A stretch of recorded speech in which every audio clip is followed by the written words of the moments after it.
Hello everyone, welcome to Whiskey Wars. Today it's a bourbon war on the channel. We've got two Bulleit whiskies. Now I do think Bulleit is slightly slept on, a little bit. Again, price can vary from country to country, but in the UK right now, the Bulleit is often seen on offer for around £20 to £23. And the Bulleit 10 I actually picked up in Germany for £24.50 on Prime Day. Sometimes in Germany, whiskies are really cheap. In the UK, this whiskey is firmly £40 in the UK. On offer, it will drop to the low 30s. Surely you know me by now, I'm someone who will wait a year to strike on a good deal, so I do recommend both these whiskies. Don't pay the RRP, wait for a sale. Okay, let's pour some Bulleit out, and we don't have much left of the Bulleit. There we go. I think after this review, I'll be filming a review for my Patreon members for the last drops. Great cork pop on the Bulleit 10. Now, to be honest, I really like this old worldy, Wild West style themed bottle that they do. I love that. I feel like I'm getting history even though I'm probably not. Now, if you are interested in the colour, the Bulleit 10-year-old, as you might expect, being aged 10 years, it is darker. It's like a brown, amber, gold colour, whereas the Bulleit 10 is much more generic looking. Now, both of these whiskies are actually proofed the same, 45% for the standard Bulleit, 45.6% for the Bulleit 10-year-old. I don't know why they've done an extra 0.6%, but they have. Now, even though this is going to come across like a generic bourbon, really, a young generic bourbon, it's one that I really enjoy for the money. So I'm not going to go overboard with my descriptions of this whiskey. This video, I'm going to be talking about the differences between the two. So on the nose, there's a clear difference. The 10-year-old is so oaky compared to the standard, which probably won't come as a surprise to many. But actually, I didn't really appreciate the nose of the Bulleit 10. I've been having this one in cocktails, on the rocks mainly, with the good weather that we've been having. But the nose is better than I realised, just comparing them side by side. It's full of oak, but it's got a really burnt caramel, almost treacle nose, mixed with something, I would say slightly chocolatey, but also a little bit of licorice as well. Vanilla's in there as well. Ooh, it's a nice toasted oak. It's a really nice toasted oak and a darkened caramel, almost treacle. Faint hint of smoke on the nose as well. Quite full of flavour, punchy. I like that. Dark. The standard is much lighter, much more subtle, a little bit more spirit driven, but still the standard is way more of what I would say is a typical bourbon. Definitely not darkened caramel, certainly a lighter caramel. Vanilla's in there too. And there is a little bit of wood spice, but it's not going to be that toasted, darkened oak, charred oak.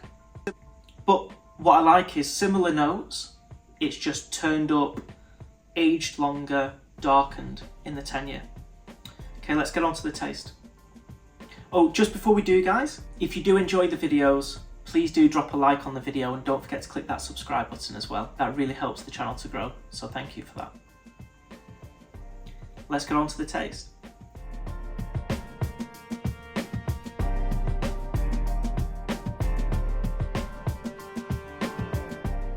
So first dram of the day, definitely picking out a little bit of ethanol, a little bit spirit forward. But that's to be expected with the price point of this whiskey. But it's got a really nice sweetness to it, a little bit of oak, a little bit of vanilla. Again, not terribly complex. I'd say there's a little bit of cinnamon on the taste coming through now. Something touching fruity, but doesn't quite get there. It's just hinting at it. But again, it's a whiskey that I do enjoy, but I'm really holding back from going overboard on this whiskey. Let's compare it to the 10. More spicy. It really wasn't spice forward on the nose. It was this beautiful deep char on the oak and caramel. The taste adds a bit of spice now. It's not overbearing, but it's certainly noticeable when you go from the standard. With this whiskey, I enjoy it on the rocks because there's quite a rye presence to this whiskey, and you really pick it up on the taste more than the nose. And it's a cracked black pepper on there, which does add to a bit of spiciness, but also a strong flavour.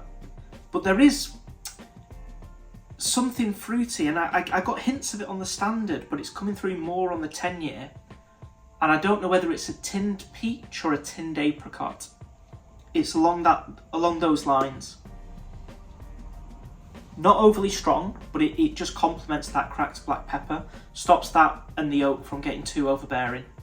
Now the Bulleit 10, this is a whiskey that I really enjoy. But I have to be honest, I do think I prefer this on the rocks.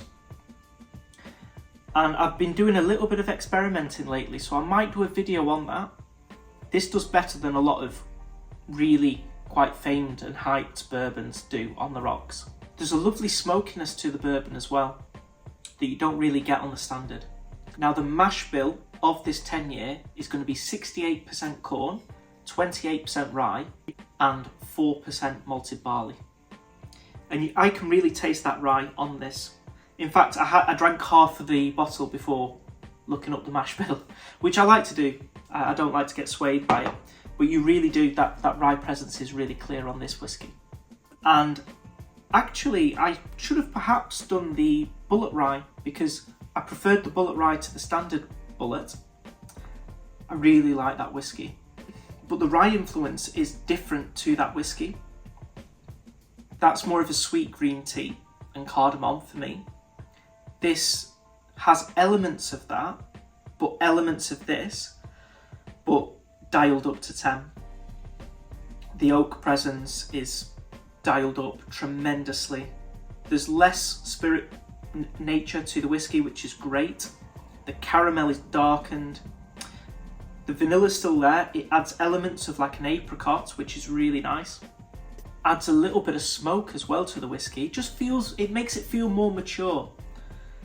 But the rye changes, it turns into more of a cracked black pepper, which I believe will appeal to more people as well. So overall, I do recommend this whiskey, but not at the RRP. So wait for a sale on that. For £30, I think it's really good. I really, really like it at that price. As for the standard whiskey, definitely low 20s for this. Don't pay over £25. I'd rather go for the 10-year. The winner today is clearly going to be the Bulleit 10-year-old. It's a nice whiskey. And again, this is just an added benefit of a lot of bourbons. If you can throw them into a cocktail, if you can throw them onto the rocks and they stand up to it and they're really interesting, then I really do think that's another string in its bow. And the Bulleit 10-year does have that one. Okay guys, thank you so much for watching the video. I want to say a big thank you to those of you who are supporting me on my Patreon account. I really do appreciate that. In fact, your support has meant that I could buy this whiskey to do this review. So I really do appreciate it, thank you. If you are a member of my Patreon, do remember that I am posting videos on my Patreon account, the last drops, my final thoughts on a whiskey bottle. They are still going live on the Patreon, so do remember to check in and watch those if you want. If not, thank you so much for the support. And thank you so much to all of you who've watched this video. If you did enjoy the video, please drop a like rating on the video and don't forget to hit that subscribe button as well. Thank you so much for watching this video, and I hope to see you all for the next Whiskey War.